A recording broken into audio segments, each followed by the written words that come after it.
কি হবে বেঁচে থেকে, কি হবে ছাত্র সেজে চুমু খেয়ে সনদ খানা, যদি হয় বিদ্যালয়টা পরিমণিদের আড্ডাখানা।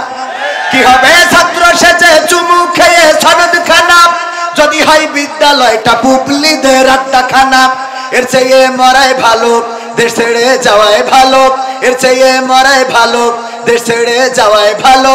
কি হবে ধোঁকা দিয়ে বিবেকটাকে, কি হবে ধোঁকা দিয়ে বিবেকটাকে, কি হবে বেঁচে থেকে অযথা বিদ্যা শিখে যদি না গড়তে পারি শোষণবিহীন সমাজটাকে।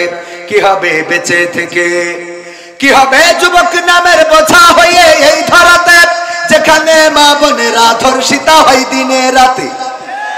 ঠিক না বে ঠিক? কি হবে যুবক নামের বোঝা হয়ে এই ধরাতে, যেখানে মা বোনেরা ধর্ষিতা হয় দিনে রাতে। যৌবনের সার্থকতা ঘুচিবে সকল ব্যথা, যৌবনের সার্থকতা ঘুচিবে সকল ব্যথা। পারো যদি বলি দিতে মানুষরূপী পশুটাকে, পারো যদি বলি দিতে মানুষরূপী পশুটাকে। কি হবে বেঁচে থেকে অযথা বিদ্যা শিখে যদি না গড়তে পারি শোষণবিহীন সমাজটাকে। কি হবে বেঁচে থেকে, কি হবে লেখালেখি কলমবাজির ওই মহড়া, সমাজের আসল চিত্র যদি না যাই তুলে ধরা। কি হবে লেখালেখি কলমবাজির ওই মহড়া, সমাজের আসল চিত্র যদি না যাই তুলে ধরা।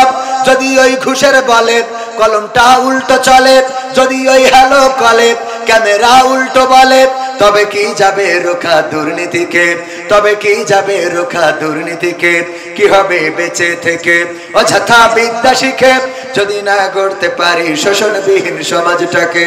কি হবে বেঁচে থেকে, কি হবে, কি হবে, কি হবে নামাজ রোজা ইমানদারির ভয় করে কোরআনের কর্মীগুলো থাকে যদি কারাগারে। কি হবে নামাজ রোজা ইমানদারির ভয় করে কোরআনের খাদেম যারা তারা যদি থাকে কারাগারে। মসজিদের কোণে বসে জিকির যত করো কষে, মসজিদের কোণে বসে তাসবিহ যত টানো ঠেসে, এভাবে যায় না পাওয়া আল্লাহকে। ঠিক না বেঠি? এভাবে যায় না পাওয়া আল্লাহকে। কি হবে বেঁচে থেকে অযথা বিদ্যা শিখে যদি না গড়তে পারি শোষণবিহীন সমাজটাকে। কি হবে বেঁচে থেকে, কি হবে আলেম হয়ে ইমাম সেজে মসজিদেতে, পারো যদি সত্য কথা উচ্চ স্বরে না বলিতে। কি হবে আলেম হয়ে ইমাম সেজে সমাজেতে, পারো যদি সত্য কথা উচ্চ স্বরে না বলিতে। চাকরি ভয় করো যদি ছেড়ে দাও ইমামতি, চাকরি ভয় করো যদি ছেড়ে দাও ইমামতি।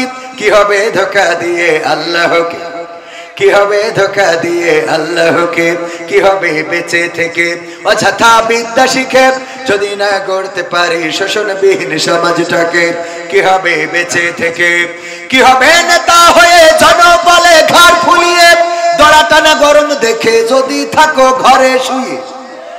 পালাবো না, পালাবো না, কিন্তু নেত্রী চলে গেলে আমাদেরও দেখা পাওয়া যাবে না। ঠিক না বেঠে? কি হবে নেতা হয়ে জনবলে ঘাড় ফুলিয়ে রাজপথ গরম দেখে যদি থাকো ঘরে শুয়ে। এর চেয়ে সেজে গুজে ভিলেনের সঠিক পদে, এর চেয়ে সেজে গুজে ভিলেনের সঠিক পদে দিয়ে দাও অভিনয়ে জীবনটাকে, দিয়ে দাও অভিনয়ে জীবনটাকে। কি হবে বেঁচে থেকে অযথা বিদ্যা শিখে যদি না গড়তে পারি শোষণবিহীন সমাজটাকে। কি হবে বেঁচে থেকে, কি হবে আকাশ ছোঁয়া বিলাসবহুল বাড়ি গাড়ি, না খেয়ে কত মানুষ পরপারে দিচ্ছে পাড়ি। কি হবে আকাশ ছোঁয়া বিলাসবহুল বাড়ি গাড়ি, না খেয়ে কত মানুষ পরপারে দিচ্ছে পাড়ি। আজরাইল আসবে যবে মাটিতেই পড়ে রবে, আজরাইল আসবে যবে মাটিতেই পড়ে রবে। কোনো কাজে লাগবে না ওই প্রাসাদটাকে, কোনো কাজে লাগবে না ওই প্রাসাদটাকে। কি হবে বেঁচে থেকে অযথা বিদ্যা শিখে যদি না গড়তে পারি শোষণবিহীন সমাজটাকে। কি হবে বেঁচে থেকে, কি হবে, কি হবে পুরুষ হয়ে জন্ম নিয়ে বাংলাদেশে যদি যাই ক্ষমতাটা ঘুরে ফিরে নারীর হাতে। কি হবে পুরুষ হয়ে জন্ম নিয়ে এই দেশেতে যদি যাই ক্ষমতাটা ঘুরে ফিরে নারীর হাতে। কি বা জবাব দেবে, কিভাবে মুখ দেখাবে, কি বা জবাব দেবে, কিভাবে মুখ দেখাবে আমাদের আগামী সেই প্রজন্মকে, তোমাদের আগামী সেই প্রজন্মকে? কি হবে বেঁচে থেকে অযথা বিদ্যা শিখে যদি না গড়তে পারি শোষণবিহীন সমাজটাকে? কি হবে বেঁচে থেকে? ঠিক না বেঠে? কথাগুলো আমার লেখা নয়, মরহুম আইনুদ্দিন আল-আজাদ রাহিমাহুল্লাহ আমার উস্তাদ, কলরবের প্রতিষ্ঠাতা, তার লেখা। তিনি চলে গিয়েছেন পৃথিবী ছেড়ে আজ 14 বছর হয়ে গেল। 2010 সালে কোন এক মাহফিল থেকে ফেরার পথে অ্যাক্সিডেন্ট অথবা পরিকল্পিতভাবে যেভাবেই হোক পৃথিবী থেকে বিদায় নিয়েছিলেন। তার মানে 2010-এ বিদায় নিয়েছেন, গানটা তারও আগে লেখা। ঠিক না ভাই? ঠিক। আগে মানে কি, এটা 2000 সালের দিকে লেখা।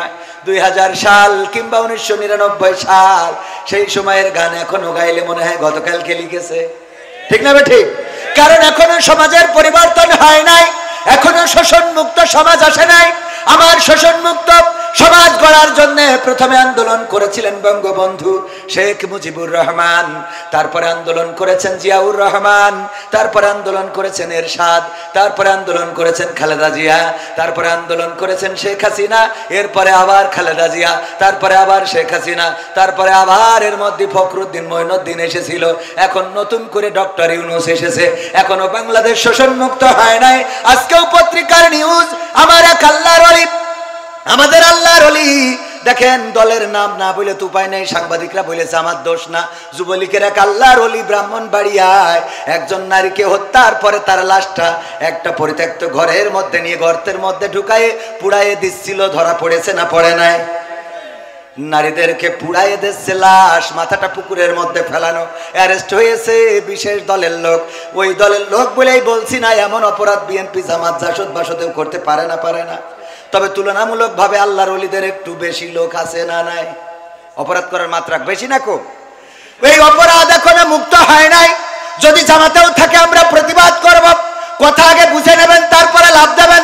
যদি ধর্ষণ করে, আমার বাড়িতে যদি ধর্ষণকারী ধর্ষণ করে, আমি জামাত করার কারণে জামাতের কোন নেতা যদি ধর্ষণ করে মানবো নাকি? আপনি আওয়ামী লীগ করার কারণে কোন যুবলীগ যদি ধর্ষণ করে মেনে নেবেন নাকি? কত করে মেনে নেব? সুতরাং এই বাংলাদেশে যদি কোথাও অন্যায় হয়, অনাচার হয়, পাপাচার হয়, কদাচার হয়, খুন হয়, গুম হয়, হত্যা হয়, তার বিরুদ্ধে প্রতিবাদের দরকার আছে না নাই? আল্লাহর নবী যখন এসেছিলেন, বিশ্ব নবী, সেই সময় মক্কায় কাফেরদের, যারা মক্কায় বসবাস করতেন, তাদের খাওয়ার অভাব ছিল। কতখানি খাওয়ার অভাব ছিল? খাওয়ার অভাব ছিল না। তখন কাফেরদের পড়ার অভাব ছিল না, তখন কাফেরদের অন্য কোনো অভাব ছিল না। কিন্তু ওই সমাজে যেটার অভাব ছিল সেটা নীতি নৈতিকতার, সেটা আদর্শের, সেটা ব্যবহারের, সেটা চরিত্রের। এই অভাবগুলো ছিল। আল্লাহ রাসূল সাল্লাল্লাহু আলাইহি সাল্লাম যখন দেখলেন সব চলে, কিন্তু এই সমাজে এই সব কিছুর মধ্য দিয়ে যেটা চলে, ওই কাবাটা তাওয়াফ করতেন উলঙ্গ হয়ে। ঠিক না বেঠিক? তারা কাবাও তাওয়াফ করতো, করতো না? করতো না? কথা কয় না। হজ করতো না? করতো না? এ ভাই, আপনারা জানেন না হজ করতো কিনা? আপনারা মনে এই আজকে প্রথম হজ শুনতেছেন। আল্লাহ রাসূল হজের সময় যখন তাবুক গেড়ে দিয়ে কোরআন পড়ছেন, আবু জাহেল, আবু লাহাব, উতবা, সাইবা, তারা তাবুতে যায় আর বলে যে দেখো ওই তাবুটার কাছে যাবা না, ওই তাবুতে কিন্তু বিশেষ দলের লোক রয়েছে, ওদের আমরা বাংলাদেশে রাখতে চাই না, পাকিস্তানে পাঠাইতে চাই, ওই তাবুর কাছে তোমরা যাবা না, ওর কথা শুনবা না, ও কিন্তু পাগল বলেছে না বলে নাই? আল্লাহ রাসূল যখন দাওয়াত প্রকাশ্যে দিতে পারে না, তখনও তার মানে বোঝা গেল তখন হজ চলতো। কথা কয় না? তখন হজ চলতো। এর আগের ঘটনা হলো সূরা ফিলেই রয়েছে। আল্লাহর নবী জন্মগ্রহণের 50 দিন পূর্বে সূরা ফিলে আল্লাহ সবিস্তারে বর্ণনা করে দিয়েছেন। ছোট্ট সূরায় সব ঘটনা বলে দিয়েছেন। আল্লাহর রাসূল তখনও জন্মগ্রহণ করেন নাই। আব্রাহা এসেছিল ওই কাবাঘর ভাঙার জন্য কি বাহিনী নিয়ে? হস্তি বাহিনী নিয়ে। কাবাঘর ভাঙতে আসলেন। অপরাধ কি? কারণ অপরাধটা হলো একটা গির্জা বানিয়েছিল আব্রাহা, সম্রাট আব্রাহা, বাদশা আব্রাহা। গির্জা বানানোর পরে বলল তোমরা এখানে তাওয়াফ করবা, ওইদিকে যাওয়ার দরকার নাই, ওই কাবায় তাওয়াফ করবা না। ওই কাবাবাসী তাওয়াফ তো করলই না, বরং কাবার প্রেমে তারা এত পাগল ছিল, আল্লাহর প্রেমে এত পাগল ছিল যে তারা ওই কাবার মালিককে তো ছাড়ে নাই, বরং বাদশা ওই যে কি আব্রাহা ও যে গির্জাটা বানিয়েছিল সেই গির্জায় ঢুকে পায়খানা করলো। আব্রাহার মিজাজ গেল খারাপ হয়ে যে মানলি না হাগলি কেন? এটা কথা কি বোঝা গেছে? মানিস নি ভালো কথা, এখানে পায়খানা করে গালি কেন? এই অপরাধ, এই রাগ, এই ক্ষোভ থেকে হস্তি বাহিনী নিয়ে আসলো কাবা ঘর ভাঙার জন্য। তার মানে রাসূল জন্মের পূর্বেও ওই কাবা তাওয়াফ করতো না? করতো না? কাবাকে ভালোবাসার মানুষ ছিল না? ছিল না? কথা কয় না? ছিল না? ছিল না? ছিল মানে কি? রাসূলের দাদা, রাসূলের চাচা, রাসূলের আব্বার নামও আব্দুল্লাহ। আব্দুল্লাহ মানে গোলামটা কার? আল্লাহর গোলাম। সেই আল্লাহর গোলাম নামও রাখা হয়েছিল, সব ছিল, কিন্তু ওই সমাজে শান্তি ছিল না, ওই সমাজে নীতি নৈতিকতা ছিল না। সকালবেলায় বিবাহ করে বিকাল বেলায় তালাক দিত, ইচ্ছা মতো 5 জন 7 জন 10 জন বিয়ে করত, বউ যাকে মন চায় তাকেই বিয়ে করত, এমনকি নিজের বোনকেও বিয়ে করতে তারা কার্পণ্য বোধ করতো না। তুচ্ছ কারণে মারামারি করত, কাটাকাটি করত, তুচ্ছ কারণে তারা অন্যায় লিপ্ত হয়ে যেত, একজন আর একজনের সাথে অবাধে মেলামেশা করত। এই জাতীয় অপরাধগুলোর কারণে আল্লাহ রাসূল সাল্লাল্লাহু আলাইহি সাল্লামকে আল্লাহ পাঠালেন ওই কাবা তাওয়াফ করার জন্য। যদি পাঠাতেন তাইলে ওই সময়ও কাবা তাওয়াফ করার লোক ছিল না? ছিল না? ছিল মানে কি? কাবার প্রেমে এত পাগল যে গির্জায় যেয়ে হেগে থিয়ে আইলো। তাহলে আল্লাহ কাবা তাওয়াফের জন্য রাসূলকে পাঠায় নাই। কথা কি বোঝা গেছে? আপনি হজে যাবেন, আলহাজ হাজী সাহেব সালমান এফ রহমানও হজ করেছে গত রমজানে। পীর সাহেব আমার ফেসবুক স্ট্যাটাস দিয়েছে, কাবার ইমাম যেখানে দাঁড়ায় আমি তোর বরাবর একদম টান টাইনে সোজা এই পাশে দাঁড়াইছি। আল্লাহর ওলি দাঁড়াইলো কাবা ঘরে, যে এত বড় পরহেজগার ইমামের সামনে ইমাম বরাবর দাঁড়াইলো, আবার যেই বিপদে পড়েছে আগে দাড়ি ডারে ঝেড়িয়েছে। ঠিক না বেটে? আগে ঝেড়িস দাড়ি। এবার যদি বলেন এটা রাজনীতির কথা, না, কোন রাজনীতির কথা নয়। আমার কোন জামাতের নেতা ডাক্তার শফিকুর রহমান, আমার ডাক্তার শফিকুর রহমান তো আমিরে জামাত, কিন্তু উনি হলেন আমাদের আর এক শফিকুর রহমান, আমাদের সেক্রেটারি সাহেব। উনি যদি গতকালকে দাড়ি কামায়, বলেন দেখি জামাত করার কারণে আপনাদের নতুন হাট জামে মসজিদে খুতবা দিবেন কিনা? খুতবা দিতে দিবেন কে কে? হাত উঁচু করেন। একজনও দেবেন? দেবেন মানে কাটি খুলি দেবেন। দাড়ি যখন কাটিছি আরো কিছু কাটবো। ঠিক না বে? ঠিক। তার মানে আমরা কিন্তু নেতা হিসাবে, দল হিসাবে বললাম না, আমরা কি হিসাবে বললাম? আল্লাহ রাসূলের সুন্নাতের এমন অবমর্যাদা মানা যায় না? মানা যায় না। ও আমার ভাইয়েরা, আমরা কথা বলার সময় কথা অনেকেই শোনে না, আগের থেকে লাভ দিয়ে ওঠে। ওই যে আগের দিন বোঝানোর চেষ্টা করেছিলাম, দত্তপাড়ায় স্যার বললো কবিতা লিখে নিয়ে আসবা, কবিতা দেখবো কে ফার্স্ট হয়। কবিতা লিখে এনেছে ছাত্র, বলছে ঠিক আছে তুমি পড়ে শোনাও। বলছে চোখের জল উঠিয়াছে কপালে। বলছে তুই একেবারে জিরো, তো স্কুল তো বের করে দেওয়ার দরকার। কেন? এই চোখের জল কোনোদিন কপালে ওঠে? তোর লেখাপড়া হইলো এটা? এ কোন ধরনের কবিতা লিখেছিস? স্যার চোখের জল কি কপালে যায় না? বলছে না। কিভাবে যায়? চোখের জল কিভাবে যায়? তোর কবিতা হয়নি বাদ। বলছে বললাম তো এক লাইন, এর এই শুনেই ফাল পড়া শুরু করেছেন। পরের লাইনটা শোনেন কি বলতেছে, পা দুটো বাঁধা ছিল কদমের ডালে। পা যদি উল্টো করে বাঁধা থাকে তাহলে চোখের জল তো কপালেই আসে। ঠিক না বেঠে? স্যার বলছে ঠিক আছে 100-তে 100। বলছে পরের লাইন না শুনে অমনি তো আমার জিরো মেরে দিয়েছিলেন। কথা কি বোঝা গেছে? এই জন্য কথা শুনতে হবে ভালো করে, খেয়াল করে শুনবেন, তাহলে বুঝতে পারবেন। যদি খেয়াল করে না শোনেন তাইলে অমনি লাফালাফি শুরু করে দেবেন। আমার আল্লাহ বললেন, ইয়া আইয়ুহাল্লাযীনা আমানু, ইয়া আইয়ুহাল্লাযীনা আমানু লিমা তাকুলুনা মা লা তাফআলুন। কথাটা কার? অর্থটা কি?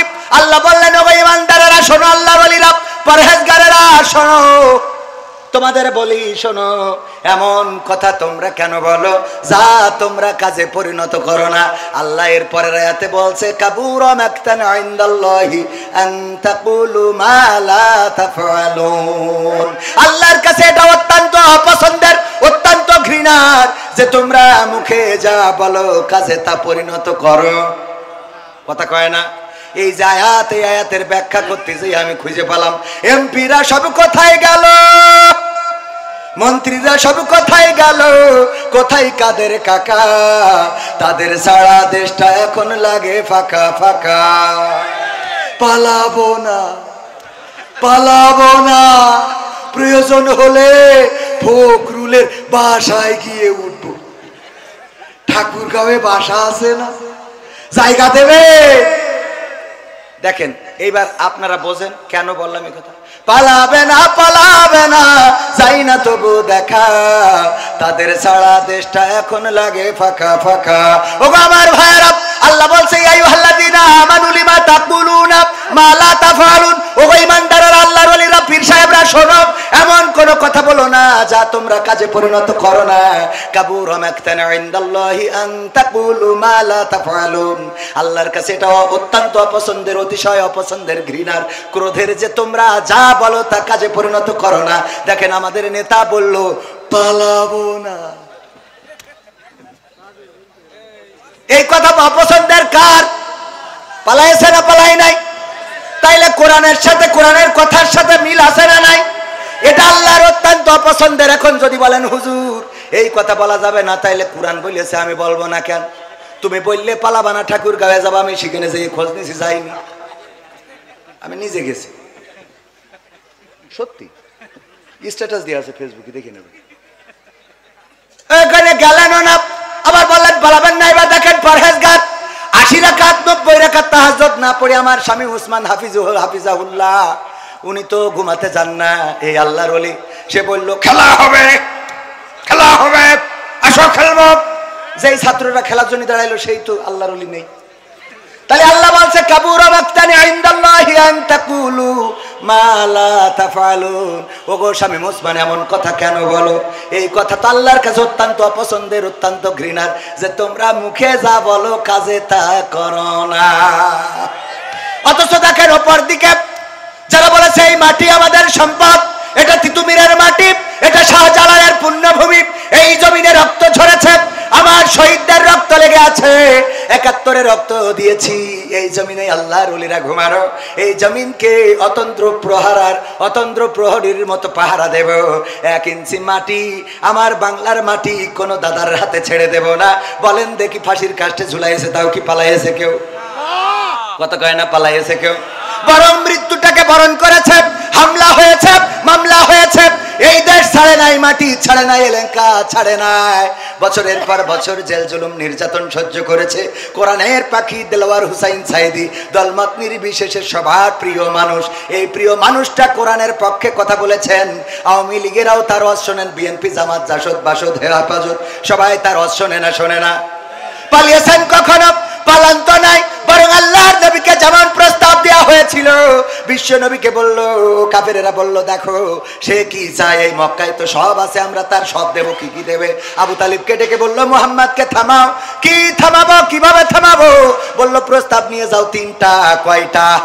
3টা। 1 নম্বর, যদি সে ক্ষমতা চায় মক্কার প্রেসিডেন্ট সবচেয়ে ধনী বানাবো, যদি সে নারী চায় তাইলে সবচেয়ে সুন্দরী নারীর সাথে বিয়ে করাবো, আর যদি বলে না 3টাই লাগবে একসাথে দিয়ে দেব, এর বিনিময়ে কালেমার দাওয়াত দেওয়া ছেড়ে দিতে হবে। আল্লাহর নবী সাল্লাল্লাহু আলাইহি সাল্লাম বললেন যে এই জন্যই আমি বসে আছি। কথা কয় না? কয় ঠিক? আল্লাহর নবী এই জন্যই বসেছিলেন। নাউজুবিল্লাহ, বলেন নাউজুবিল্লাহ। এই যে ওয়াজ আমার শ্রোতাকে, আমি মাঝে মাঝে পরীক্ষা নিই, যে যারা শ্রোতা এরা দেখি কিরাম ওয়াজ শুনে, আবেগ মানে কি, মানে ওয়াজের পরীক্ষায় একটু করবো, আপনাদের করবো, রাজি? দেখা যাক, জীবনে তো কবে পরীক্ষা দিয়েছেন? 5 4 পড়ি, আমিও অনেক আগে দিয়েছি ছোটবেলায়, তো একটা পরীক্ষা হয়ে যাক, রাজি? আল্লাহ রাব্বুল আলামিন হঠাৎ করে মুনকার নাকিরকে খুঁজে পাচ্ছে না। আরে বাবা কি বিপদ, কত মানুষ মারা গেছে, কবরে যে সওয়াল করতে হবে, আর সেই সওয়ালের জবাব দেবে মানুষের। মান রব্বুকা ওয়া মান দিনুকা ওয়া মান নাবিয়ুকা, তোমার রবকে, তোমার দিন কি, তোমার নবীকে, কিন্তু মুনকার নাকির তো হারাই গেছে, খুঁজে পাচ্ছে না। আল্লাহ রাব্বুল আলামিন ফেরেশতা একদল তদন্ত কমিটি বানাইলো, বলল 3 সদস্য বিশিষ্ট তদন্ত কমিটি, তোমরা তাড়াতাড়ি চলে যাও, খোঁজো, খুঁজে দেখো এক্ষুনি এত লাশ ঢিবে পড়ে গেছে, ও কখন কি হবে আনে। ওরে বাবা, এই পৃথিবীতে খুঁজে পায় না। হঠাৎ করে দেখে বাগদাদে আব্দুল কাদের জিলানির কবরে মুনকার নাকিরের হাত পিছনে নিয়ে পিঠ মোড়া দিয়ে বাইন্ধে রেখেছে। আল্লাহর কাছে যেয়ে বলল, আল্লাহ মুনকার নাকিরের খুঁজে পাবো কি করে? আল্লাহ, ওই যে বাগদাদে দেখলাম তোমার এক বান্দার কবরে পিঠ মোড়া দিয়ে বাইন্ধে থুয়ে দিয়েছে। আল্লাহ বলছে যা ওই বান্দার কাছে জিজ্ঞাসা করো তার দাবিটা কি, কি জন্য বান্দেছে, কি করলি ছাড়বে, তাড়াতাড়ি করে ছেড়ে দিতে বলো। এসে জিজ্ঞেস করছে আল্লাহর বান্দা তুমি কে? আমি আব্দুল কাদের জিলানী। কেন বেঁধে রেখেছ? এই দুইজন আমাদের দুইজন মুনকার নাকির ফেরেশতা, সারা দুনিয়ায় কত লাশ দেড়ি পড়ে গেছে, কখন প্রশ্ন করবে? আল্লাহ বলল ছেড়ে দিতে, কয় না ছাড়া হবে না, ছাড়া হবে না। অপরাধ কি তাদের? অপরাধ হলো আমার কবরে ঢুকেছে কিন্তু সালাম দিয়ে প্রবেশ করে নাই, এই জন্যে বেঁধে রেখেছি। এখন কি করতে হবে? এখন কি করতে হবে? আল্লাহর কাছে যেয়ে বলো এই অপরাধে বেঁধে রেখেছি। আল্লাহর কাছে যেয়ে ফেরেশতারা বলেছে আল্লাহ আব্দুল কাদের জিলানী সালাম দেয় না এই অপরাধে, তাদের হাত পিছনে দিয়ে হাত করা, ওই যে হাত মুড়া দিয়ে একেবারে কায়দা করে বেঁধে রেখেছে, ছাড়বে না। বলছে যাও যে প্রস্তাব দাও যে আর কি করলি ছাড়বে, সে কি চাই, তার দাবি দাবা কি, দাবি মেনে নেওয়া হবে। তখন আব্দুল কাদের জিলানীর কাছে এসে ফেরেশতারা বলতেছে ও আব্দুল কাদের জিলানী, আল্লাহ পাঠিয়েছে, কোন দাবি আছে আপনার, সেই দাবি আল্লাহ পূরণ করে দেবে। তখন আব্দুল কাদের জিলানী বলতেছে দেখো আল্লাহরে যেয়ে বলো, আল্লাহরে যেয়ে বলো আল্লাহ জানো এই বাগদাদে যত কবরবাসী আছে সব কবরবাসী গুলোকে আল্লাহ চিরজীবনের মতো কবরের আযাব মাফ করে দেয়। এই কথা যখন ফেরেশতারা যেয়ে বলেছে ওগো আল্লাহ আব্দুল কাদের জিলানী গোটা বাগদাদে যত কবরবাসী আছে সব কবরকে ক্ষমা করে দিতে বলেছে, আর কোনো কবরে আযাব দেয়া যাবে না। তখন আল্লাহ রাব্বুল আলামিন আব্দুল কাদের জিলানীকে ডাক দিয়ে বললেন ওগো আব্দুল কাদের জিলানী শোনো, তুমি আজকে আমারে যে বিপদে ফেলেছো আব্দুল কাদের জিলানী, আজকে তুমি আমারে ছোট্ট একটা শাস্তি দিয়েছো, একদম নরমালে ছেড়ে দিয়েছো। অথচ তুমি যদি বাগদাদ না বলে, তুমি যদি বলতে মাশরিক থেকে মাগরিব পর্যন্ত যত মানুষ এই পৃথিবীতে চিরজনমের মতো বিদায় নিয়েছে আর কিয়ামত পর্যন্ত যারা বিদায় নিয়ে চলে যাবে তাদের ক্ষমা করে দাও, আমি আল্লাহ বাধ্য হয়ে গেছিলাম ক্ষমা করার জন্য। তবে তুমি শুধু বাগদাদের মানুষের ক্ষমা চেয়েছো, আমি আল্লাহ ক্ষমা করে দিলাম। বলেন সুবহানাল্লাহ। সুবহানাল্লাহ বলেছেন কয়জন? হাত তোলেন। নারায়ে তাকবীর। বলেননি কয়জন? নারায়ে তাকবীর। এবার আপনারা বলেন কারা ফেল কারা পাস? এই ফেরেশতার বান্দার মতো শক্তি, হ্যাঁ পরীক্ষা বইলে কয়ে নিলাম তাও ফেল। হ্যাঁ আল্লাহরে বিপদে ফেলার মতো শক্তি কারো আছে? নাউজুবিল্লাহ বলবেন না? বলেন নাউজুবিল্লাহ। মানে সুর দিয়ে বললে ওরে বাবা সুবহানাল্লাহ পড়ার জন্য মন ডাকু পাকু করে, ঠিক না ভাই? ঠিক। ও আল্লাহ হুজুর কত সুন্দর কারে রে, এই ওয়াজ শুনে সুবহানাল্লাহ পড়লেন। ভাইয়ের আমার আকলটারে কাজে লাগাতে হবে, বিবেকটারে কাজে লাগাতে হবে। আল্লাহর নবীর স্ত্রী বিবি খাদিজা রাদিয়াল্লাহু তাআলা আনহা ইন্তেকালের সময় বললেন ওগো নবী গো আপনার কাছে তিনটা আবদার রাখবেন কিনা বলেন। আল্লাহর নবী ডানে তাকায় বামে তাকায় আকাশের দিকে তাকায়। যখন আল্লাহর নবী সিগন্যাল পাইলেন যে ঠিক আছে, খাদিজা যে অনুরোধ করে অনুরোধটা রাখার জন্য জবানটা দাও। আল্লাহর নবী বললেন ওগো খাদিজা বলো দেখি তোমার কি চাওয়া। বিবি খাদিজা রাদিয়াল্লাহু তাআলা আনহা বললেন ওগো নবী গো আমার চাওয়া হলো আমার মৃত্যুর পরে আপনি আমার কাফনের কাপড় আপনার জামা দিয়ে আপনার কাপড় দিয়ে জড়িয়ে দিবেন। 2 নম্বর দাবি হলো গো নবী আপনার আলগা গা দিয়ে আমার ওই কবরে একটু গড়াগড়ি দিবেন। 3 নম্বর দাবি হলো নবী গো আমার বড্ড ভয় হয় মুনকার নাকির যখন এসে প্রশ্ন করবে মান রব্বুকা মান দীনুকা মান নবিয়ুকা, তোমার রব কে, তোমার দিন কি, তোমার নবী কে ছিল, আমি জানি না ওই কবরে প্রশ্নের উত্তর ঠিকমতো দিতে পারবো কিনা। আমি ভয় পেয়ে হয়তো প্রশ্নের উত্তর ভুলে যেতে পারি।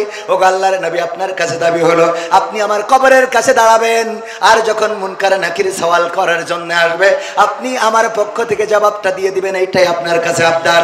আল্লাহর নবী বললেন কেন এমন আবদার করলে ওগো খাদিজা? খাদিজা রাদিয়াল্লাহু তাআলা আনহা বললেন ওগো নবী গো আমার আবদারটা এই জন্য আমি বড্ড ভয় পাই কবরের আযাবের, না জানি কবর আমার সাথে কি রূপ আচরণ করে।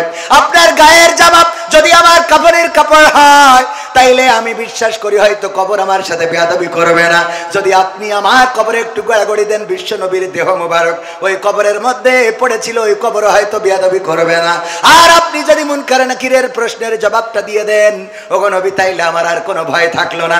আপনি বলেছেন কবরটা হলো প্রথম গেট, এই গেটে যে পার পেয়ে যায় সে বাকি গেটগুলোই পার পেয়ে যাবে, কিন্তু এই গেটে যদি কেউ আটকা পড়ে যায় তার বিপদের শেষ নাই। ওগো নবী, আমি ওই গেটটাকে ভয় পাই, ওই গেটটাকে ভয় পাই। ওসমান রাদিয়াল্লাহু তাআলা আনহু যখন জান্নাতুল বাকিতে যেতেন, কবরের কাছে দাঁড়াতেন আর চোখের পানি ছেড়ে দিতেন। আল্লাহর নবীর সাহাবীরা প্রশ্ন করলেন, ওগো ওসমান, কোন জায়গায় তোমার এত চোখের পানি ছাড়তে দেখি না, অথচ যখন জান্নাতুল বাকিতে কবরের কাছে আসো তখন তোমার চোখ থেকে পানিগুলো ঝরতে থাকে, দাড়ি ভিজে ভিজে টপ টপ করে পড়তে থাকে, কারণটা কি? ওসমান রাদিয়াল্লাহু তাআলা আনহু বললেন, তোমরা কি বিশ্ব নবীর মুখে শোনো না, এই কবর হলো প্রথম গেট, এই গেট থেকে যে পার পাবে সে সব জায়গায় পার পাবে, আর এই গেটে যদি কেউ আটকা পড়ে যায় তাইলে তার পার পাওয়ার স্বপ্নটা চূর্ণ বিচূর্ণ হয়ে যাবে। এই জন্য কবরের কাছে যখন আসি তখন নিজের চিন্তা হয়, আরে এই কবরে আমি পার পাবো নাকি পাবো না। ও আমার ভাইরা, আল্লাহর নবীর সাহাবী ওসমান গনি, আল্লাহর নবীর জামাতা, দুই মেয়েকে জিন্নুরাইন, দুই মেয়েকে পেয়েছেন। দুই মেয়ের আল্লাহ রাব্বুল আলামিনের দুই মেয়েকে বিবাহ করার সুযোগ পেয়েছিলেন ওসমান রাদিয়াল্লাহু তাআলা। সেই সাহাবীও কান্নাকাটি করে খাদিজা রাদিয়াল্লাহু তাআলা আনহা এমন একজন ব্যক্তি, একদিন আল্লাহর নবী এবং জিবরাইল আলাইহিস সালাম বসে আছেন। হঠাৎ করে জিবরিল বললেন, ওগো নবী, আমার যাওয়ার সময় হয়ে গেছে, কেন চলে যাবেন? আমি দেখতে পাচ্ছি বিবি খাদিজা আপনার জন্য খাবার নিয়ে আসছে, ওগো নবী আমি এখন চলে যাব। তবে যাওয়ার আগে বলে দিতে চাই, ওগো নবী, বিবি খাদিজা আসার পরে দুইটা সুসংবাদ দেবেন। একটা হলো বলবেন, আমি জিবরাইল আলাইহিস সালাম, আমি বিবি খাদিজাকে সালাম জানিয়েছি এবং আল্লাহ রাব্বুল আলামিন স্বয়ং বিবি খাদিজাকে সালাম বলেছেন। বলেন সুবহানাল্লাহ। আল্লাহর নবীর কাছে যখন বিবি খাদিজা আসলেন, আল্লাহর নবী বললেন, ওগো খাদিজা, তোমার জন্য আজকে দুইটা সুসংবাদ। একটা হলো ফেরেশতা জিবরাইল তোমাকে সালাম বলেছে, আর একটা হলো স্বয়ং আল্লাহ রাব্বুল আলামিন তোমাকে সালাম দিয়েছেন। আল্লাহর নবীর স্ত্রী খাদিজা রাদিয়াল্লাহু তাআলা আনহা বললেন, ওগো নবী, ফেরেশতা জিবরাইলের সালামের জবাব তো আমি দিতে পারি, এই সালামের জবাবটা আমি দিলাম, কিন্তু আল্লাহর নবী, আল্লাহ রাব্বুল আলামিনের সালামের জবাবটা কেমন করে দিতে হয় এটা জানি না, এই সালামের জবাবটা আপনি আমার পক্ষ থেকে দিয়ে দেন। এমন একজন রমণী, সে মৃত্যুর সময় চিন্তা করছে, আহারে যদি মারা যায় কবর আমার সাথে কেমন আচরণ করাবে। এই ভয়ে আল্লাহ রাসূলকে বললেন, আল্লাহ রাসূল, আপনি দাঁড়িয়ে আমার ফেরেশতার জবাবটা দিয়ে দেবেন। আল্লাহ রাসূল ইন্তেকালের পরে দাফন কাফন শেষ করার পরে দাঁড়িয়ে রইলেন। সবাই চলে গেল, আল্লাহ রাসূল দাঁড়ানো, কারো সাহস নেই ডাকার। হাসান হুসাইন, আল্লাহর নবীর ফাতেমা, কন্যা ফাতেমা কান্নাকাটি করে। সম্ভবত তখন হাসান হুসাইন হয় নাই, আমার জানা নাই। আমি হাসান হুসাইন বলতে গেছি, এটা আসলে ফাতেমা রাদিয়াল্লাহু তাআলা আনহার নাম বলতে যে ওই নাম চলে এসেছে। নবীর কন্যারা কান্নাকাটি করে। ফেরেশতা জিবরাইল এসে বললেন, আল্লাহর নবী, আপনি তাড়াতাড়ি করে বাড়িতে যান, আপনারা হালবর্গকে সান্ত্বনা দেন। বিবি খাদিজাকে হারিয়ে কান্নাকাটি করে তার সন্তানেরা, যে তাকে সান্ত্বনা দেন। আল্লাহর নবী বললেন, ওগো জিবরাইল, তুমি তো এসেছো, এখনো তো মুনকার নাকির আসে নাই। আমার পরে ওসিয়াত, খাদিজা বলেছে মুনকার নাকির আসলে আমি যেন তার প্রশ্নের জবাব দিয়ে দিই, এখনো পর্যন্ত আসলো না, আমি দাঁড়িয়ে আছি। ফেরেশতা জিবরাইল বললেন, ওগো নবী, আপনি বাড়িতে যান। যে খাদিজা কবরের মুনকার নাকিরের প্রশ্নের জবাবের এত ভয় পেয়েছে, আল্লাহ রাব্বুল আলামিন আরশে আজিম থেকে ওই খাদিজার হয়ে সকল প্রশ্নের জবাবটা করে দিয়েছেন। বলেন সুবহানাল্লাহ। আল্লাহর নবীর এমন এমন সাহাবীরা কবরকে ভয় পেত। আর আব্দুল কাদের জিলানী রাহিমাহুল্লাহ, তিনি একজন আল্লাহর ওলি, এটা ঠিক আছে, কিন্তু তার কবরে সালাম দেয় নাই বলে হাত মুড়া দিয়ে বেঁধে রেখেছে। কেন দাফন কাফন করার সময় কি দড়ি দিছিল সাথে? এইটুকু তো চিন্তা করা লাগে, কথা কয় না। যাই হোক, ফেল করাতে কোনো অসুবিধা নেই। আমাদের দোষটা কি, সুর দিয়ে আমিও ফেল করেছিলাম। এই অজদিন আমার অ্যাডভোকেট এনামুল হক মুহতারাম চাচা যান, উনি আমার মাদ্রাসায় পাল্লা মোকামতলায়, তখন আমরা ছোট, উনি বললেন আমি একটা পরীক্ষা নেব। তো উনি একটা পরীক্ষা নিয়েছিলেন, অবশ্য ওয়াজটা করেছিলেন অন্য ভিন্ন আর একটা ঘটনা বলেছিলেন। সেই ঘটনায় যে দম করে জীবন দিয়ে দিল, দম করলো, একজন কান্নাকাটি করতেছে লাশ নিয়ে, যে আমার সন্তান মারা গেছে, স্বামী মারা গেছে। এই একটা পুতা ছেলে, আমাদের যশোরের ভাষায়, অন্য দেশের ভাষায় নাতি বলে, যে আমার নাতিটা বেঁচে ছিল, তাও আল্লাহ নিয়ে গেল। তখন পীর সাহেব একটু দম করলেন, তারপরে ফু দিলেন, তো দাঁড়িয়ে গেল। বলেন সুবহানাল্লাহ। হ্যাঁ, তাও সুবহানাল্লাহ বলেছি। আমরা ওই দিন সুবহানাল্লাহ বলেছিলাম, এর জন্য ফেল করেছিলাম। আমরা ওয়াজ শুনবো, কিন্তু বুঝে শুনে হাত উঁচু করবো, মনে থাকবে? সুবহানাল্লাহ আলহামদুলিল্লাহ কোন জায়গায় বলতে হয় এগুলো যদি না বুঝি, ওই যে উদাহরণ দিতে যে মাঝে মাঝে প্রায়ই বলি এখন যে টাকা কালেকশন করতেছে, দত্তপাড়ায় বলেছিলাম যে 50,000 টাকা দেওয়ার মতো কেউ কি আছেন? কেউ কথা বলে না। হুজুর সুদ দিয়ে দিয়ে বলার একজন তো ঝিমাচ্ছে। হুজুর বলছে 50,000 টাকা দেওয়ার মতো কোন আল্লাহর ওলি আছেন নাকি? আমি দোয়া করে দেব। বলেন হাত উঁচু করেন। কেউ হাত উঁচু করে না, দোয়া করবো বাপ দাদা দাদা দাদি নানা নানি 14 গোষ্ঠী যেন জান্নাতে থাকে। কেউ হাত তোলে না, তোলে না, তোলে না। এবার হুজুরির হয়ে গেছে রাগ, সুর দিয়ে বাদ দিয়ে এবার চিল্লাইনো শুরু করে দিয়েছে। 50,000 টাকা দেওয়ার মতো এই ধোপা খোলায় একজনও নাই, হাত উঁচু করেন। মানে ঘুমেতে উঠে হাত উঁচু করেন শুনে, ধমক শুনে হাত উঁচু করে বসে আছে। বলছে নাম কি? ওবায়দুল কাদের। আল্লাহ ওবায়দুল কাদের 50,000 টাকা করলো দান, তুমি বাড়িয়ে দাও, সম্মান নিয়ে খায়াত দাও। পিতা মাতা দাদা দাদি নানা নানি 14 গোষ্ঠী যারা কবরে আছে ক্ষমা করে জান্নাত দিয়ে দাও। ও তো বলছে আল্লাহ কাল বিড়ি না খেলে তো হাগাও হবে না, অথচ সেইটা কিনার টাকাও নেই। 50,000 টাকা দোয়া আমি কনে রাখবো? 50,000 টাকা দোয়া করে দিলে মার খাওয়ার ভয়তে কিছু বলে না। পরের দিন জুম্মার দিন আমার খতিব ডাক্তার, আমার খতিব জনাব মাওলানা শফিকুর রহমান স্যার, ওনার কাছে যে বলছে হুজুর গো বিপদে তো পড়েছে, একটু ফতোয়া দিতে হবে। কি ফতোয়া? ওই যে মাহফিল হচ্ছিল ধূপ খোলায় না ধূপা খোলায়, আমি ওখানে ধূপা খোলায় ওখানে 50,000 টাকার জন্য হুজুর কালেকশন করছিল। আমি হঠাৎ করে ঘুমায় পড়িলাম, খেয়াল করিনি।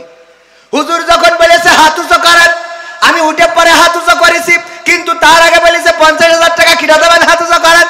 আগের লাইন ঘুমের মধ্যে চলে গেছে, জেগে উঠে দেখি হাত উঁচু করার শব্দ। হাত উঁচু করেছি, হুজুর দোয়া করে দেশ 50,000 টাকার।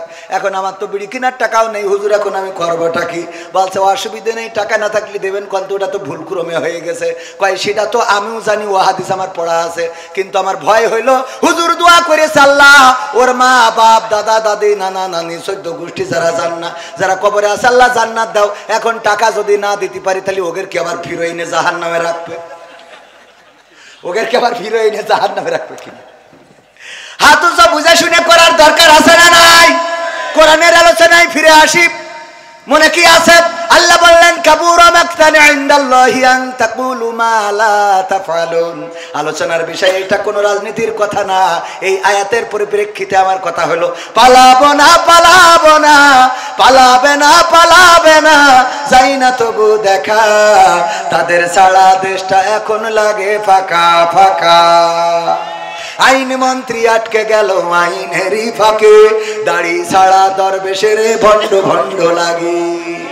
ঠিক না বেঠে? আইন মন্ত্রী আটকে গেল আইনেরই ফাঁকে, দাড়ি ছাড়া দরবেশের ভণ্ড ভণ্ড লাগে। শুনছি কত নেতা নেত্রী খাইতেছে ভাই ডান্ডা, বিচারপতি কালামানিকের ফাটিয়েছে আন্ডা।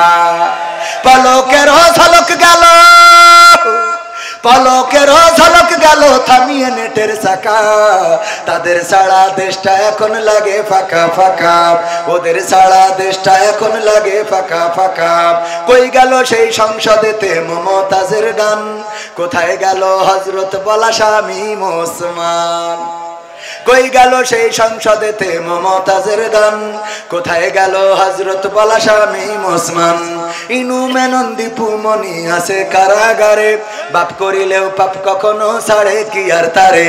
কোথায় গেল স্পিকারের, কোথায় গেল স্পিকারের দৃষ্টি আঁকা বাঁকা, তাদের ছাড়া দেশটা এখন লাগে ফাঁকা ফাঁকা, ওদের ছাড়া দেশটা এখন লাগে ফাঁকা ফাঁকা। কোথায় গেল আরাফাত আর ব্যারিস্টার সুমন, কথা বলার সময় তারা করে নিয়োজন? মুরগি কবির খাইছে ধরা, জাফর কোথায় আছে? গোপনে কি সেও গেল মোদি দাদুর কাছে? কোথায় গেল সালমের, কোথায় গেল সালমের কাড়ি কাড়ি টাকা, তাদের ছাড়া দেশটা এখন লাগে ফাঁকা ফাঁকা। ঠিক না বেঠে? ফাঁকা ফাঁকা লাগে। যারা এই কথাই রাজনীতি খুঁজে পান, একটাও রাজনীতির কথা না, এটা দুঃখের কথা, আক্ষেপের কথা, কষ্টের কথা। আমার মমতাজ সংসদে গান গাইলো, দেখেন এই মমতাজের জন্য কত ত্যাগী নেতা, তারাও মার্কা পায় নাই। সাকিব আল হাসান ক্রিকেট খেলে, হঠাৎ করে ও নৌকা পাবে কেন? আমার বুঝাই দেন। কথা কয় না, ও ক্রিকেট খেলে পালি ব্যাট বল উইকেট এইসব পাবে। হঠাৎ করে ওই যে পেয়ে গেল আর অমনি ওখানকার ত্যাগী নেতারা মাইনাস হয়েছে না হয় নাই? কথা কয় না, হয়েছে না হয় নাই? আমার ত্যাগের পক্ষে যারা মাইনাস হয়েছে, আপনারা তাহলে সারা জীবন দল করে করলেন কি? হঠাৎ সাকিব আল হাসান ক্রিকেট খেলতে খেলতে এসে যদিও মার্কা নিয়ে নাই, তাহলে তোরা রাজপথে থেকে লাভ ডাকি? কথা কয় না। এই মমতাজ গান গাইয়ে বেড়ায়, সেই মমতাজ কি করে পেয়ে গেল? কারণ ওই সংসদে বসে তেল মার্দন করলো, নেত্রীর নামে গান গাইলো, নেতার নামে গান গাইলো। আর যখন নেত্রী চলে গেল, আমার মমতাজ আপা একটা গানও গাইলো না। আমি বললাম তুই তো মনির খানের থেকে খারাপ। মনির খান যখন ওর নায়িকা চলে গেছে, অঞ্জনা অঞ্জনা তুমি থাকলে না ভাত খেলে না, কনে গেলে তুমি ঘুমাইলে না, অঞ্জনা আছে না নাই? সব গানে অঞ্জনা। ও জানতো যে বিয়ে করার পরে আমার স্ত্রী আমারে ছাড়বে না, বলবে এত ভালো ও বাসতে রে, ক্যাসেটে ক্যাসেটে অঞ্জনা রে। ঠিক না বে ঠিক? তারপরেও সাহস নিয়ে গিয়েছে। কত বড় সাহস চিন্তা করতে হবে। আর এখনকার সময় এখনো অঞ্জনার নাম ধরে গায়। আগের সময় তো তাও সাহস করতো, ভালো কথা। কিন্তু এখনকার সময় মোট সাহস করা যাবে না, কারণ আমার মা বোনেরা এখন ডাইরেক্ট, আগে তো তাও একটু কুপাকুপি পিটোপিটি হইতো, শুনতাম স্বামীর মারে, আর এখন ডাইরেক্ট মেশিন কেটে নিয়ে হাওয়া হয়ে যাচ্ছে। ঠিক না ভাই ঠিক? আপনি এটা শুনেন না, উস্তাদ মানুষ, ওরা শুনুন। এই ঠিক বলছি না ভাই? ঠিক বলছি। ডাইরেক্ট নিয়ে চলে। আমি বললাম নিয়ে যাবি কেন? তো ছুঁয়ে যা, জোড়া তালিতে যদি কাজে লাগানো যায়। শয়তান, বিপদে ফেলেছি আবার নিয়েও গেছিস কেন?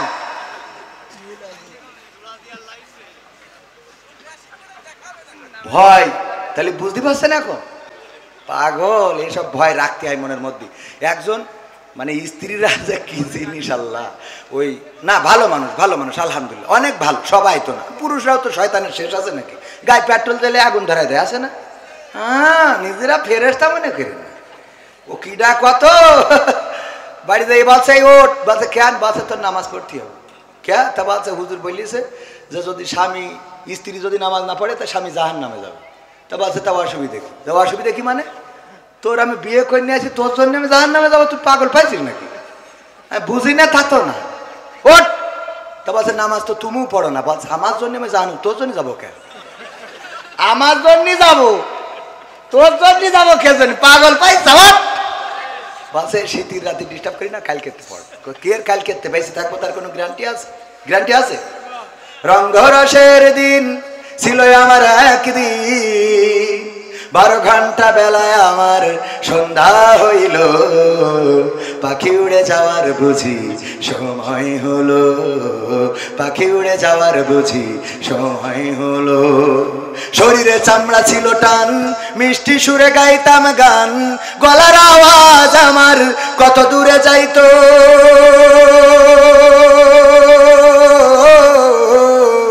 শরীরে চামড়া ছিল টান, মিষ্টি সুরে গাইতাম গান, গলার আওয়াজ আমার কত দূরে যাইতো। পাইকা গেল মাথার চুল, কথা বলতে পড়ে ভুল, পাইকা গেল মাথার চুল, কথা বলতে পড়ে ভুল, চোখে দেখি গন্ডগোল, দন্ত নড়িল, পাখি উড়ে যাওয়ার বুঝি সময় হলো, পাখি উড়ে যাওয়ার বুঝি সময় হলো। ঘন ঘন আসে দম, চোখেতে দেখি কম, ভাবে বুঝি সময় আমার ফুরিয়ে এলো। ঘন ঘন আসে দম, কানেতে শুনি কম, পিছে পিছে জাম আমার ঘুরতে লাগিল। খাটো হয়ে আসছে পাও, হীন হলো সর্বদাও, খাটো হয়ে আসছে পাও, হীন হলো সর্বদাও, ভাবে বুঝি সময় আমার ফুরিয়ে এলো, পাখি উড়ে যাওয়ার বুঝি সময় হলো, পাখি উড়ে যাওয়ার বুঝি সময় হলো। ঠিক না বে ঠিক? পুরা তো এত সুন্দর পরিপাটি, খাসায় আমার ছিল খাটি, দিনে দিনে খাসায় আমার জং ধরিল। এত সুন্দর পরিপাটি, খাসায় আমার ছিল খাটি, দিনে দিনে খাসায় আমার জং ধরিল। পুরাতন খাসাতে পাখি করে শুধু ডাকাডাকি, পুরাতন খাসাতে পাখি করে শুধু ডাকাডাকি, একদিন আমায় দিয়া ফাঁকি উড়িয়া যাইব, পাখি উড়ে যাওয়ার বুঝি সময় হলো, পাখি উড়ে যাওয়ার বুঝি সময় হলো। রঙ্গরসের দিন ছিল আমার একদিন, রঙ্গরসের দিন ছিল আমার একদিন, 12 ঘন্টা বেলায় আমার শান্ত হইল, পাখি উড়ে যাওয়ার বুঝি সময় হলো, পাখি উড়ে যাওয়ার বুঝি সময় হলো। ঠিক না বেঠে? ওগো আমার ভাইরা, বললো কাল বেঁচে থাকবো তার গ্যারান্টি কি? ওঠো, নামাজ পড়তে হবে। স্ত্রীর ওই শীতের রাত কষ্ট করে উঠাইছে, উজু করানোর পরে এবার স্ত্রী এসে বলছে, নাও বলো এখন রাত 1টার সময় কোন ওয়াক্ত কয় রাকাত নামাজ, কি সূরা পড়বো, দোয়া কি? বাসা যা হয় পড়, কে এখন আসতে কেন? এই বলো এখন রাত 1টার সময় কেন নামাজ, কেন নামাজ, কয় রাকাত, কি পড়বো, সূরা ফাতিহা? না হলে তুমি সামনে দাঁড়াও, আমি ইক্তেদাই তু ভেজালি নাও। ও জানে যে এই ইমাম সঠিক না, ইক্তেদাই তু কি ইমাম, ভেজাল ইমাম, সামনে যাও, আমি পিছনে দাঁড়াচ্ছি। তো চোরাম করছিস কেন, কাল কিন্তু পয়সা নে, আমল করা হয়ে গেছে, আছে না নাই? আল্লাহর ওলিরা আবার বলে, হুজুর দোয়া করে দেন আমার স্ত্রী সিরিয়াল আসক্ত, যেন স্ত্রী পরহেজগার হয়ে যায়। ও যে সিরিয়াল আসক্ত, আর তুই তো 4 দোকানে, ওই যে মকসেদের দোকানে যে এক বসায় 3 ঘন্টার ওই ঐশ্বরিয়া করিনা কাপুরের ছবি মেরে তারপরে বাড়ি আসো, তুমি ঐশ্বরিয়া রায়, কারিনা কাপুর আর আমার আমির হামজা ভাই বলেছিল রাশমিকা মান্দানা দেখবা, আর তোমার বউ ওই তাহাজ্জুদের নামাজে যায়, নামাজে পড়ে তোমার জান্নাতে নিয়ে যাওয়ার জন্য দোয়া করবে। পাগল পাইছাও নাকি? কথা কয় না? তুমি ওই নে বসিতে পরিমণি মারি বেড়াবা, আমার যুবকরাও আছে বিয়ের আগে, আরে বাবা পিছনে এক কান নিয়ে লাইলাতুল ফেব্রুয়ারিতে ওরে গিয়ার গদখালি, কোথায়? লাইলাতুল ফেব্রুয়ারি গদখালি, গদখালি যে বলে তুমি এসেছে বলে আকাশ এত নীল, ও আসার আগে লাল ছিল, তুমি এসেছো বলে গদখালির গোলাপ গুলো লাল হয়েছে, ওই এতদিন কালো ছিল। শয়তান পাম মারা জায়গা খুঁজে পায় না। এবার বিয়ের সময় মসজিদে যায়, যে হুজুরের জুম্মার খুতবা শেষে বলে, হুজুর আপনার কাছে আইসি, আমি তো বিয়ে করার নিয়ত করেছি, তো একটা হাফেজা পাত্রী যেন পায়, একটু দোয়া করতে। তুই তাহাজ্জুদ পড়লি, ওর সাথে এর হাফেজা লাগবে কেন? কথা কয় না, দোয়া চাই আপনার কাছে, চাই মানে কি হুজুর একটা নেককার পাত্রী যেন হয়। তুই নেককার পাবি, তুই যে গদখালিতে তাহাজ্জুদ পড়াই ঘুরে আনলি, তা তোর যেটা উঠাও তো আর একজন তাহাজ্জুদ পড়াই এতে ইবাদত করি আরো 2 রাকাত বেশি পড়িয়েছে। কথা কয় না? তুমি মনে করছো ওরে বাবা পরেশগার নিয়ে আইছি, ও না, ও খালাইতো ভাইয়ের কাছে টাকা পায়। কথা কয় না? শয়তানরা নিজেদের জন্য ভালো হওয়ার দরকার আছে না নাই? নিজের চরিত্র ভালো রাখলে তোমার জন্য আমার নারীরাও চরিত্র ভালো রাখবে। স্বামীরা যদি ভালো হয় স্ত্রীরা ভালো হবে। আজান দিলে স্বামী যদি মসজিদে যায় স্ত্রীরা উজু করে এসে যায় নামাজে দাঁড়াবে। আর যদি আল্লাহর ওলি সকালবেলা উঠে চোখ মুস্তি মুস্তি বিড়ি এক কান ধরাই নিয়ে চার দোকানে বসে, তাইলে তো বেকায়দাও জাত গেল বলো এ কোন আজব কারখানা, জাত গেল বলো। আমাদের আকিজ কলেজের এক টিচার ছিল, বলতেছে ভাই একটা দুঃখের কথা কি বলবো, আমার চাচা ছিল সমবয়সী, বিয়ে করার পরে আমার চাচি আমার চাচার কোনোদিন কিস করতো না, মানে বাংলায় বলে চুমো খেত না। এইটা না করার কারণে একদিন অভিযোগ করতেছে, দেখছো তোর চাচির যদি বলার সুযোগ হয় তাহলে বলিস যে চাচার হক এইভাবে মেরে দিচ্ছেন কের জন্য, কি হক চাচা? বলছে দেখ সমবয়সী বলাই যায়, আমারই ঠোঁটের কাছে ঠোঁট নীতি দেয় না রে। এইবার ও বলেছে চাচি গো আমার চাচা তো বন্ধুর মতো সম্পর্ক, একটা কথা একটু প্রকাশ করে বলেই ফেলাইছে, আপনার ঠোঁটের কাছে ঠোঁট নীতি দেন না, ওর ঠোঁটের কাছে আপনার ঠোঁট নেন না কেন? বলছে দুঃখের কথা কি বলবো ভাতিজা, বললে যখন আমু বলি লজ্জা ভেঙে। তো চাচা বিড়ি সিগারেট খেয়ে মুখ যা করে রেখেছে, ওর পাশার কাছে ঠোঁট নেওয়া যায় তা মুখের কাছে না। সহ্য না করে পারবেন কি করে? আছে না নাই? এখানে বিড়ি খান কিডা কিডা? ও সব তো আল্লাহর পরহেজগার পীর সাহেব কেউ খায় না। যদি না খেয়ে থাকেন আলহামদুলিল্লাহ, আর যদি খান আজকে থেকে ছাড়েন ছাড়েন ছাড়েন, তা না হলে বলো অন্য কিছু ছাড়তে হবে রে। মনে থাকবে ইনশাল্লাহ। আপনি সুন্দর করে দাঁত ব্রাশ করিয়ে লিপজেল লাগায় ঠোঁটটা কায়দা করে মাখো মাখো করে রাখেন। দেখেন তো স্ত্রী হক আদায় করে কিনা। আমি ওইটা বলছি না, হক আদায়ের কথা বলছি। করবে না করবে না? বিড়ি টাইনে ওরে বাবা সুসমল্য অত গন্ধ করে। মসজিদে দেখবেন বেনামাজির পাশে দাঁড়ালি যেই আমিন বলে মনে হয় নামাজ ছেড়ে চলে যায়, পরে দুদিন পরে এসে পড়বা না। আছে না নাই? এই আবার গিলার ভাঙছে কিটা। এই ঠিক বললাম না বে ঠিক বললাম? এইগুলো পরিবর্তন হওয়ার দরকার আছে না নাই? তুমি যদি গু খাও ও তো পায়খানা এমনিই খাবে, যে যেমন সে তেমন পাবে। কোরআনের কথা ভাইয়ের আমার, এই জন্য পরিবর্তন দরকার আছে না নাই? পরিবর্তন আমাদের দরকার। পরিবর্তন তো নারীরা হইতে চায়। একবার আমার আব্বা বলতেছে, ওয়াজ শুনেছে যে ওগো নারীরা, তোমরা যদি পারো স্বামীর চুল দে পা মুছাইয়ে দিবা তারপরে ঘুমাবা। এই ওয়াজ শুনে একজন মহিলা ধুপা খুলার, সে যে আগে স্বামীর চুল দিয়ে ইচ্ছা মতো পা মুছাইয়েছে ডইলে ডইলে মুছাই, তারপর শুয়েছে। শুয়ার পরে গন্ধে জ্বালায় বাঁচা যাচ্ছে না। গন্ধটা গন্ধ, দুর্গন্ধ। কিসের দুর্গন্ধ? পায়খানার গন্ধ। কোথা থেকে আসে? তাড়াতাড়ি করে সুইচ দিয়েতে চারিদিকে খোঁজে পায়খানার গন্ধ আসে কোথা থেকে, না কোথাও খুঁজে পাওয়া যায় না যায় না যায় না। হঠাৎ করে স্ত্রীর চুল টেনে এনে স্বামী বলছে, পায়খানার গন্ধ তো চুলিতে আসছে। তো বলছে তা আসবে কেন? তা আসবে কেন তুই জানিস, আমি কি করে খাবো? আমি তো অন্যায় কিছু করিনি। হুজুর বলল যে স্বামীর চুল দে পা মুছাবা। রহিম আলাইহিস সালাম চুল দে পা মুছাইয়ে দিত।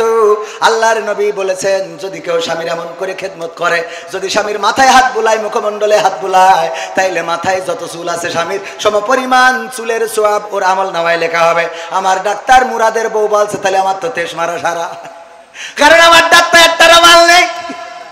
ঠিক না বা ঠিক? আচ্ছা ওটা যাদের আছে তাদের তো হবে। ওগো আমার ভাইয়েরা, ওই স্ত্রী বলতেছে, দেখো আমি যখন হুজুরের এই কথাটা শুনলাম তখন এসে তোমার চুল দে পা মুছাই, তারপরে আমি শুইছি। এই হলো আমার অপরাধ। বলছে ওই যাই তো খেলা হয় না। ওই যে মোড়ের ওখানে ও তাস খেলছিল টাকা দিয়ে, তাহলে কি হয়ে গেল? কি হয়ে গেল? জুয়া। টাকা দিয়ে খেললে কি? কাঠ খেলছিল টাকা দিয়ে। রুইতন হাটতন টিকা রাজা বাদশা মার। ওরে বাবা, হঠাৎ করে আর্মির গাড়ি এসে দাঁড়াইছে, আর অমনি বুঝতে পেরেছে খেলা ফাইনাল, এখনই গান গাওয়া লাগবে, তার থেকে আগেই দৌড় দিই। ও জুতো পাই দেয় নাই, গান গাওয়ার ভয়তে জুতো না পাই দিয়ে দৌড়তেছে। বাঁশবাগানের নিচে দিয়ে গিয়েছে, কিটা ছেড়িয়ে রেখেছে, চটকায় দিয়ে চুপ করে শুয়ে রয়েছে। আর ওই দিন মুছাইছে খাই। পরের দিন আমার মা বোনেরা, ধুপা খোলার মা বোনেরা ডেকে বলছে, হুজুর ওয়াজ করা তো শিখেছেন, টাকাও তো ভালো নেন, কিন্তু কোন লাইনে ওয়াজ করতে হয় এখনো বোঝেন না। আপনারা আমাদের বললেন যে স্বামীর চুল দিয়ে পা মুছাই দেবেন। আমরা তো আবুলা নারী, আমরা স্বামীর খেদমত করার জন্য চুল দিয়ে পা মুছাতে আপত্তি নেই, কিন্তু ওদের একটু বলে দেবেন যে ওই বাহাত্তারা যেন টিউবওয়েলের পাটা ধুয়ে তারপর শোয়, পাটা অন্তত ধুয়ে যেন শোয়। আজকালকের ছেলেরা বই নিয়ে আর বসে না, ও বাবা গুগলে সার্চ করে পড়ি। ওরে কালের মেয়েরা কোরআন হাদিস ধরে না, এখনকার মা বোনেরা কোরআন হাদিস পড়ে না। ও আল্লাহ, টিকটকে ভিডিও ওরা করে পড়ি। নতুন করে হয়েছে চালু এখন আবার কোন ট্রেন্ড, পরিচয় করাই দেখি এই আমার গার্লফ্রেন্ড। আছে না নাই? গদখালি যদি হঠাৎ করে দেখা হয়, বুরকা বলা, পিছনে বাইকের পিছনে সালাম দেবেন, ভাবি কেমন আছেন, দোস্ত কবে বিয়ে করলি জানালি নে তো। হঠাৎ করে বলে, আরে না এখনো বিয়ে করি নাই, বিয়ে করলি তো জানবি। এটা তাইলে কিডা? পরিচয় করাই দিলে এই আমার গার্লফ্রেন্ড। আছে না নাই? নতুন করে হয়েছে চালু এখন আবার কোন ট্রেন্ড, পরিচয় করাই দেখি এই আমার বয়ফ্রেন্ড। নারীরা নারীরা করায় না করায় না। হঠাৎ একটা ঘাড়ে করে নিয়ে বাড়ি হাজির, কবির বিন সামাদের মাত্র সাথে করে নিয়ে, এই কিডা? আল্লাহ আম্মা, কবির বিন সামাদ আমার বয়ফ্রেন্ড। কবির বিন সামাদ, ও আব্বা ভালো? ভালো। হ্যাঁ হাওয়ারি। আরে ভাব, আছে না নাই? এইবার 3-4 বছর ধরে লাইন মেরে ও কয় যে, ওর মা কয়, দেখো তোমার ছেলেটা কি বলে যে ওর আব্বা তো তোর মতো গান জুইটে তো মেনে নিত না, তাই এক কাজ কর, তুই আমার মাইন নিয়ে চলে যা, আমি এদিক ট্যাকেল দুবানে। আর মায়ের বলে তুই ওর নিয়েতে যা, কাজী অফিস থেকে পাল্লি পড়ি নিস আর না পারলি সে যা এখানে, তুই যা, আমি তোর আব্বা দেখ পানে বইলিতে পাঠাই দিয়ে। এইবার যেই আব্বা বাড়ি ফিরে আসে ঢাকার যশোর শহরের থেকে, ওরে অভিনয়, ও আল্লাহ তুমি কি জন্ম দিছাও, আমার মুখে সুন কালি লাগায়ে এ চলে গেল রে, ও আল্লাহ আল্লাহ।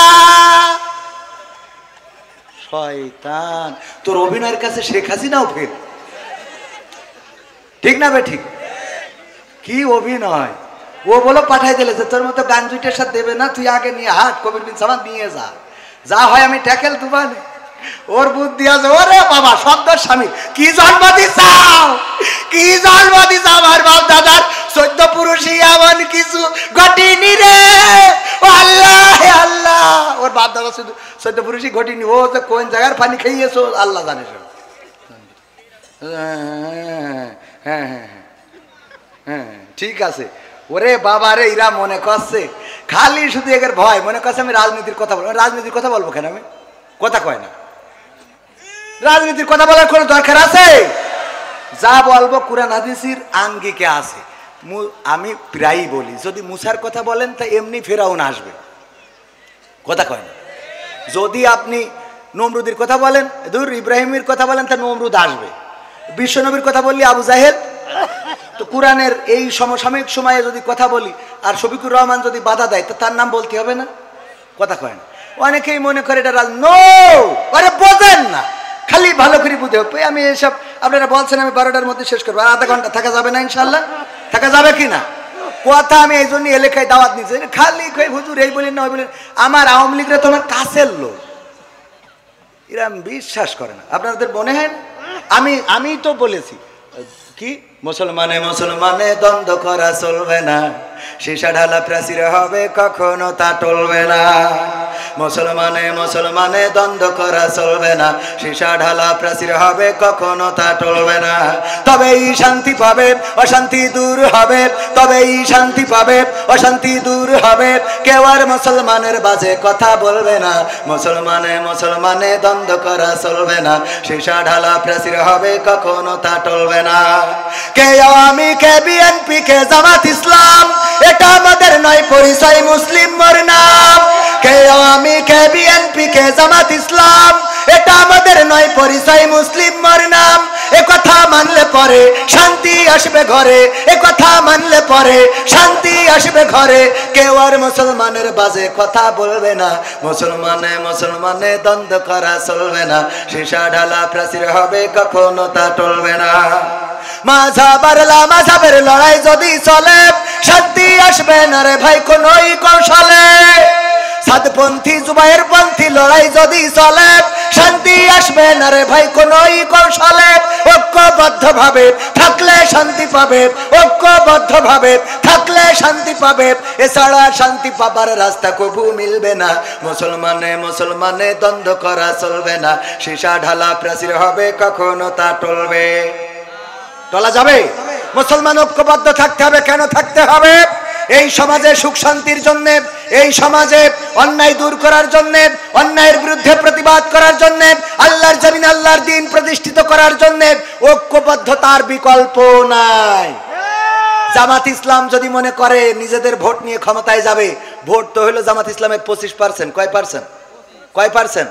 আওয়ামী লীগ বিএনপির 35 করে প্রায় 70%, আদার্স দলের আছে 5%। তাহলে জামাত ইসলামের যদি পাশ করতে হয়, তাহলে আওয়ামী লীগ বিএনপি অন্যান্য দল থেকে আরো অন্তত 20% ভোট আসার দরকার আছে না নাই? তো এই ভোট যদি আসতে হয়, তাহলে অবশ্যই তাদের তো রাগ করি যদি সব বের করি দাদার দেশে পাঠাই দিতে হবে। যে কোটা পাঠাইছি, 2-1টা পাঠাইনি, এমনি চলে গেছে। নিজেদের দেশ না থেকে চলে গেলি, কেউ যদি রাগ করে বাড়িতে চলে যায়, তা করবোটা কি? কথা কয় না, মনের অভিমানে চলে গেছে। আমরা কিন্তু আসলে এই দেখেন আছে না, সবাই মিলেমিশে থাকাটাই দরকার। তবে দেশে অন্যায় হচ্ছে, জুলুম হচ্ছে। ওই যে আমরা দেখেছি লঞ্চের মধ্যে বালুবাহী বা পণ্যবাহী সারবাহী লঞ্চে 7 জনকে হত্যা করা হয়েছে। এখন হত্যা যেন একদম মামুলি ব্যাপার হয়ে দাঁড়িয়েছে। আওয়ামী সরকার ক্ষমতায় থাকতেও মোটামুটি জবাবদিহিতা ছিল, কিন্তু এখন যেন অপরাধের কোনো জবাবদিহিতা নাই। আপনারা একমত নাও হতে পারেন, না হইলেও করার কিছু নেই, অন্যায়ের বিরুদ্ধে বলবো, তাতে যদি এই সরকার আবার ধরে নিয়ে যায় তাও অসুবিধা নেই। কথা ঠিক না বে ঠিক? তো ভয় পাই না, কেন পাই না? আগের সরকার তাহাজ্জুদ পড়ি ভোট নিয়েও থাকতে পারি না, এরা তো নামাজই পড়ে না, ঠিক না বে ঠিক? সুতরাং ভয়ের কোনো কারণ আছে? এই 7 জনকে কেন হত্যা করা হলো, এই তথ্য উদ্ঘাটন করা রাষ্ট্রের দাবি। যারা হত্যা করেছে অন্যায় ভাবে, আমরা দেখেছি ওই লঞ্চের ক্যাপ্টেন, তার মেয়ের বিবাহ আছে, বিবাহ অনুষ্ঠান হবে, কিন্তু মেয়ের বিবাহে থাকতে পারে নাই। অনেকের সংসার, পরিবার, সন্তান আছে, যাদেরকে অন্যায় ভাবে হত্যা করা হলো। কেন হত্যা করা হলো, কিভাবে হত্যা করা হলো, এটা অবশ্যই অতি দ্রুত তদন্ত করে তাদেরকে শাস্তির আওতায় আনার দরকার আছে না নাই? তাদেরকে শাস্তির আওতায় না আনলে এইভাবে হত্যাকাণ্ড বাড়তেই থাকবে, বলেন ঠিক কিনা?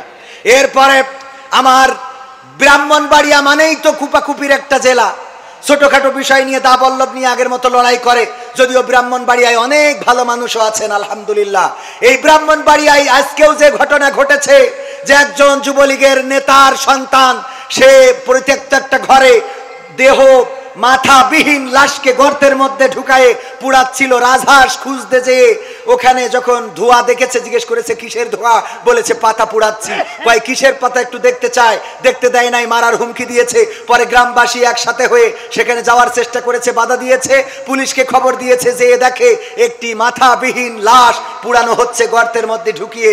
এই লাশ পুড়ানোর যে অপরাধ এবং এই লাশটাকে পুড়ানো হচ্ছে, এটা জাহিলি সমাজকেও হার মানায়, বলেন ঠিক কিনা? এমনকি ওই মাথাটা পরবর্তীতে পুকুরে খুঁজে পাওয়া গেছে। মাথাটা একটা 50 বছর বয়সী নারীর। এই নারীকে ফজরের সময় ডেকে নিয়ে কি কারণে হত্যা করা হয়েছে এখনো পর্যন্ত সাংবাদিকরা জানাতে পারে নাই, তবে হয়তোবা জানাতে পারবে এবং জানানো উচিত। এই হত্যাটা যদি অন্যায়ভাবে হয়ে থাকে, যদি না অবশ্যই অন্যায়ভাবে হয়েছে, সেই হত্যার বিরুদ্ধে সোচ্চার হওয়া শুধু নয়, বরং অপরাধীদের দৃষ্টান্তমূলক শাস্তির দরকার আছে না নাই? মুক্তিযোদ্ধাকে লাঞ্ছিত করা হয়েছে কোথায় জানেন কিনা? 14 গ্রামে। কোথায়? 14 গ্রামে, কুমিল্লায় একজন মুক্তিযোদ্ধাকে লাঞ্ছিত করা হয়েছে। আমি বলেছি মুক্তিযোদ্ধা হিসাবে তার লাঞ্ছিত করার অপরাধ, এটা অবশ্যই অপরাধের মধ্যে পড়ে। সুতরাং যারা জড়িত আছে আজকে গ্রেফতার করা হয়েছে, আমরা দৃষ্টান্তমূলক শাস্তি দাবি করছি। কিন্তু তিনি 9টা হত্যা মামলার আসামি। এই 9টা হত্যা মামলা মুক্তিযুদ্ধ হইলেই পার পেয়ে যাবে না, কথা কয় না? সাদেক হোসেন খোকাকে যখন রক্তাক্ত করা হয়েছিল, তখন এই বীর পুরুষ, এই গেরিলা যুদ্ধের অন্যতম প্রধান, তার পক্ষে কথা বলার মতো সুশীল সমাজ পাওয়া যায় নাই। যখন আমার আলেমদের হাতে হাত কড়া লাগানো হয়েছিল, তখন কথা বলার মতো মানুষ পাওয়া যায় নাই। যখন মামুনুল হককে গ্রেফতার করে সুজা মানুষকে কুজা করে দেওয়া হয়েছিল, তখন কথা বলার লোক পাওয়া যায় নাই। যখন আমির হামজাকে হাতে হাত কড়া পরিয়ে জেলখানায় রেখেছিল, তখন কথা বলার মতো সুশীল পাওয়া যায় নাই। আর যখন চুন থেকে পান খসে বা পান থেকে চুন খসে, তখন অমনি সুশীলরা জেগে ওঠে। আমার সুশীলরা যখন ছাত্রদের হত্যা করে ট্রাকের মধ্যে ভরে পেট্রোল ঢেলে আগুন জ্বালিয়ে পুড়িয়েছিল, হাত পা দেখে চেনার উপায় নাই যে লাশটা কার।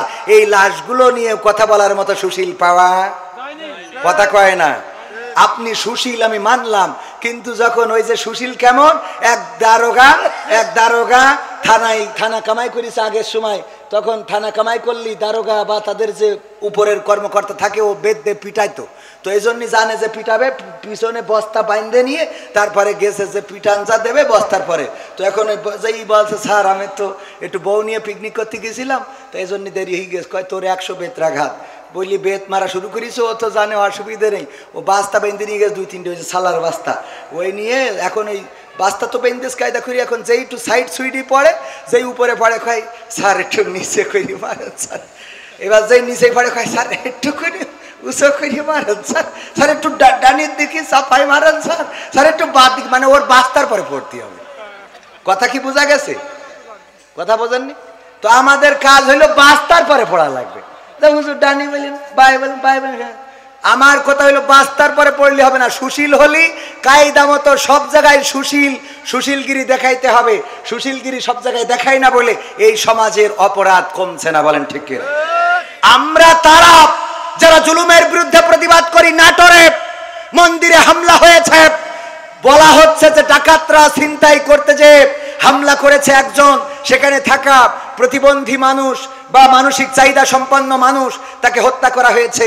আমি ব্যক্তিগতভাবে তার বিচার চেয়েছি এবং এটার বিচার করতেই হবে, বলেন ঠিক কিনা? কারণ আমার দেশে মন্দিরে হামলা হবে এটা আমরা মানব না। আমাদের ইসলাম এটা শেখায় নাই, আমাদের রাসূল এটা শেখায় নাই, আমাদের ধর্ম এটা বলে না, বরং আমাদের ধর্ম বলেছে যার ধর্ম সে তার কর্ম করবে, এতে কোনো আপত্তি।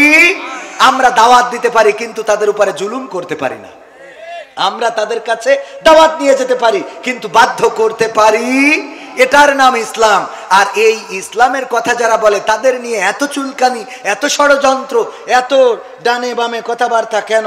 মালাই ভাষায় একটা গজল বলেন, মালাই ভাষায় গজল বলা লাগবে এখানে। মালয়েশিয়ায় যারা ছিল তারা হয়তো দু একজন বসবে, যারা ছিল না তারা বসবে না। তো আমার এর আগের রিকোয়েস্ট যেটা সেটা রাখতে চাই, আপনারা শুনতে রাজি আছেন? আর একটু সময় থাকা যাবে? আমার বাংলাদেশের এই সঙ্গীতটা গোটা প্রবাসীদের জীবন নিয়ে, গোটা প্রবাসীদের, হ্যাঁ